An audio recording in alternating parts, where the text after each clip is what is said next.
क्या आप जानते हैं, एक माली हमारे प्यारे जगन्नाथ जी के पीछे डंडा लेकर दौड़ा। आइए जानते हैं ऐसा कैसे हुआ। एक छोटा बालक, केवल 5 साल का, अपने माता पिता के साथ पहली बार श्री क्षेत्रपुरी पहुंचा था। उसका नाम गोपाल था। उसकी आंखों में मासूम चमक थी और उसके मन में केवल एक ही विचार घूम रहा था, मेरे सखा जगन्नाथ कहाँ हैं? मैं उनसे मिलने आया हूँ। वो मुझसे मिलेंगे, मेरे साथ खेलेंगे। रास्ते भर वो यही कहता आया था, माँ, मेरे सखा जगन्नाथ मंदिर से बाहर आएंगे ना? वो मेरे साथ खेलेंगे ना? माँ मुस्कुराकर कहती, बेटा, भगवान मंदिर में रहते हैं, सबको आशीर्वाद देते हैं, वो बाहर नहीं आते। लेकिन गोपाल का बालमन मानने वाला नहीं था। उसे विश्वास था कि उसका सखा जगन्नाथ उससे जरूर मिलने आएगा। जब वो पहली बार जगन्नाथ मंदिर पहुंचा, तो वो भक्तों की भीड़ के बीच खड़ा होकर ऊपर देखने लगा।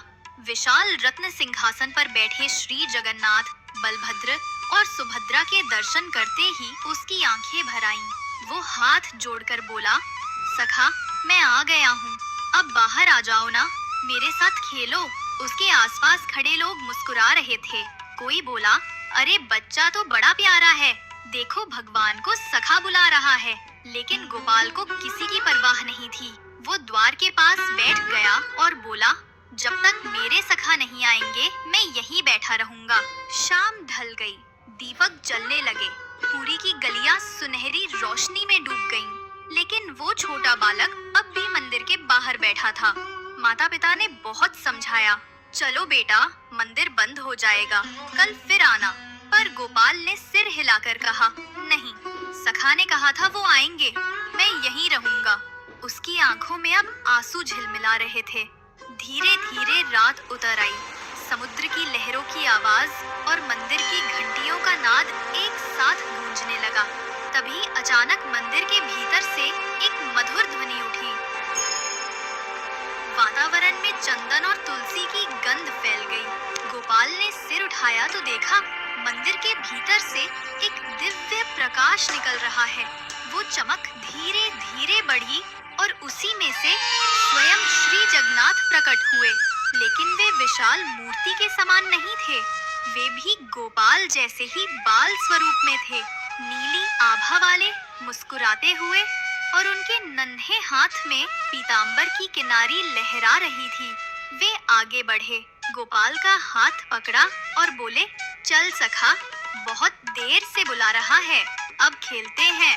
गोपाल की आंखें चौड़ी हो गईं, उसका चेहरा खिल उठा। आप सच में आ गए सखा? सब कहते थे आप बाहर नहीं आते। जगन्नाथ मुस्कुराए। जिसका प्रेम सच्चा हो, उसे जगन्नाथ कभी इनकार नहीं करते। दोनों ने हाथ में हाथ डालकर मंदिर के सिंहद्वार से बाहर कदम रखा। रात का समय था, चांदनी चमक रही थी, गलियों में दीपक टिमटिमा रहे थे। वे दोनों खेलते हंसते नगर के बाहर खेतों की ओर चले गए। वहाँ एक बड़ा कटहल का पेड़ था, जिस पर भारी भारी फल झूल रहे थे। गोपाल बोला, सखा, ये फल कितने बड़े हैं, खाएं? श्री जगन्नाथ ने आंख मारी और हंसते हुए बोले, तो चल, चोरी करते हैं। दोनों धीरे धीरे पेड़ के पास पहुँचे। गोपाल नीचे खड़ा रहा और जगन्नाथ बाल स्वरूप में पेड़ पर चढ़ गए। एक कटहल तोड़ा, नीचे गिराया और दोनों जोर जोर से हंसने लगे। गोपाल ने कहा, सखा, अब अगर माँ ने देखा तो डांटेंगी। जगन्नाथ ने हंसते हुए कहा, अगर माँ डांटेंगी तो मैं बोल दूंगा मैंने दिया है। दोनों पेड़ के नीचे बैठ गए, कटहल के मीठे टुकड़े तोड़े और खाने लगे। गोपाल के होठों पर रस लग गया तो जगन्नाथ ने अपनी छोटी उंगली से पोंछ दिया। उस पल में मानो समय थम गया। केवल बालक और भगवान, दोनों के बीच असीम स्नेह बह रहा था। तभी उस बगीचे का माली उन्हें देख लेता है और डंडा लेकर उनके पीछे पड़ जाता है। वो दोनों भागकर वापस पूरी मंदिर आ जाते हैं। धीरे धीरे रात बीत गई। जब सुबह की किरणें मंदिर की चोटी पर पड़ी, तब पुजारी मंदिर खोलने आए। उसी समय गोपाल के माता पिता ने देखा कि उनका बेटा मंदिर के द्वार के पास सोया है। चेहरे पर मुस्कान है और उसके बगल में आधा खाया हुआ कटहल रखा है। वे बोले, बेटा, ये कहाँ से आया? गोपाल ने उनींदी आवाज में कहा, सखा जगन्नाथ मेरे साथ खेले थे, उन्होंने कटहल तोड़ा था। माँ ने कहा, बेटा तुमने सपना देखा होगा।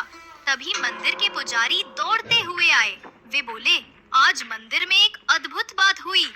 श्री जगन्नाथ के श्री विग्रह के हाथों पर कटहल का रस लगा मिला है और मंदिर के बाग से एक कटहल भी गायब है। सब लोग चकित रह गए।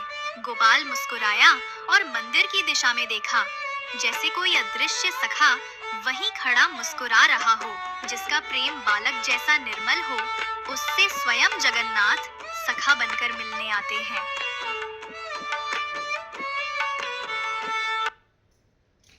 OPS